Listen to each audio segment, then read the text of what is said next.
Lorsque vous demandez aux orang rimba pourquoi ils aiment vivre dans la forêt, la réponse est simple. Suka di hutan itu di dusun kami itulah.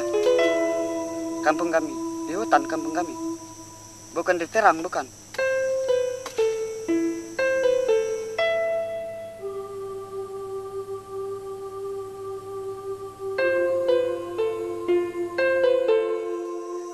Tepat kalau kami ada kematian, itulah yang membaiki main itu di hutan itu. Tidak boleh dikuburkan. Itu undang-undang kami. Tidak baik. Sejak di nenek moyang sampai sekarang kini. Itu benar. Les corps des défunts doivent être placés dans les arbres. Mais comment faire lorsque les compagnies d'Île de Palme auront coupé tous les arbres ?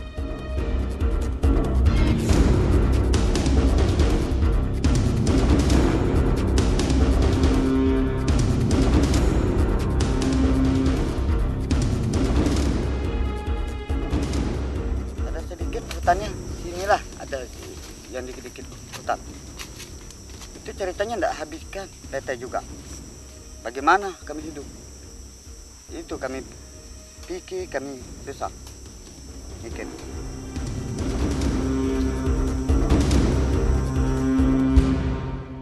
Dans la nuit du 5e jour, Paontong vient me trouver inquiet. Sa famille vient de recevoir des menaces.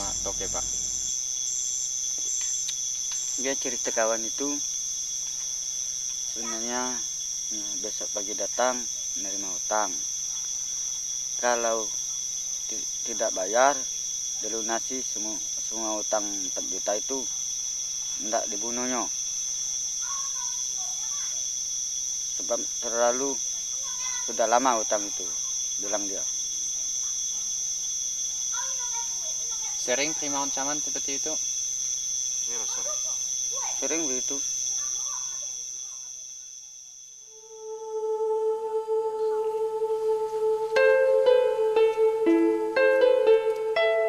Le lendemain matin, l'inquiétude se lit sur les regards. Mais les orang rimba n'ont pas d'autre choix que d'attendre le toqué. Ils n'ont plus de riz depuis une semaine.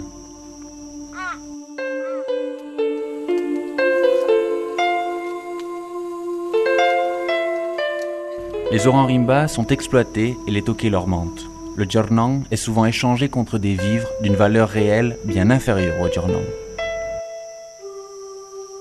Mais face aux mensonges, les orang rimba pensent qu'ils ont des dettes, moyen de pression des toqués.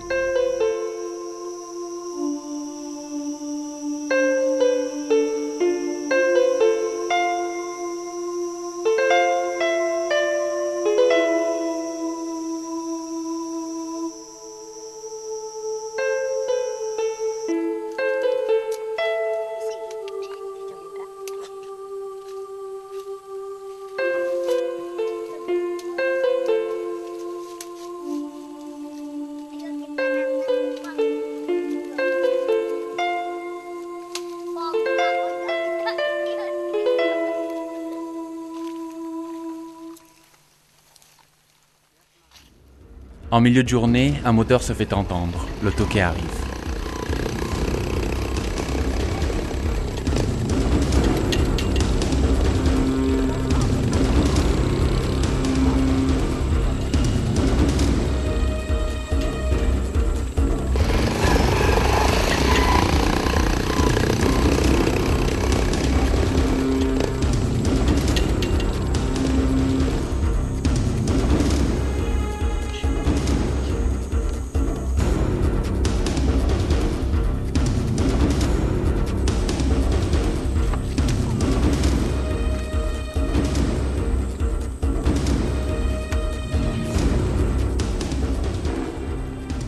Les deux hommes sont originaires d'une ville à 80 km de là.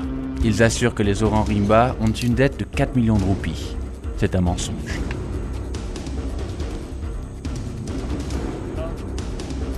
Les orang rimba doivent se procurer du riz et ils finissent par sortir un à un des sacs contenant la pulpe de jornang.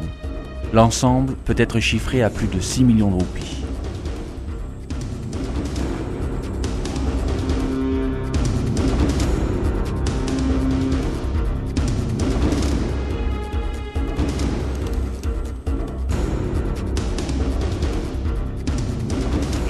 semua konyok itu kan tak tentu arah. Kalau bersua, yang bersua dengan betina-betina tu, tak bersua dengan jenton.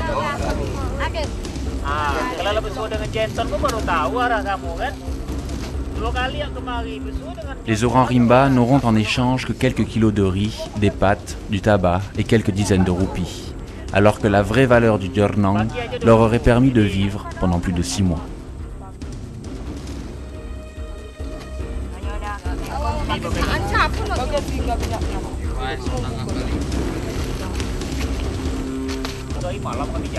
Ce n'est pas un cas isolé.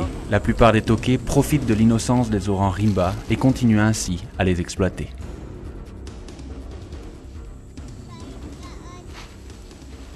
Quelques heures plus tard, il est temps pour la famille de Paontong de repartir dans la forêt.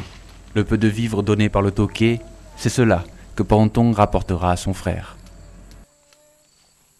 Toute sa famille souhaite partir au plus vite, loin des Tokais et des pistes des compagnies forestières. Les huttes sont défaites et tout le monde se prépare pour une marche de plus de 10 km. Ils marcheront une partie de la nuit.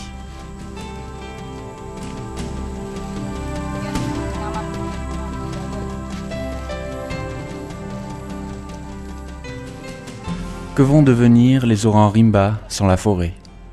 Combien de temps encore devront-ils être exploités, tués, avant que nous réagissions? Je me souviens des histoires de Patampong, racontant que ses petits-enfants avaient été kidnappés, mais aussi de ma visite à Paontong lorsque son fils venait de mourir de dysenterie. Il n'avait pas d'autre choix, comme toute sa famille, que de boire une eau impropre à cause de la déforestation. Que vont-ils devenir ?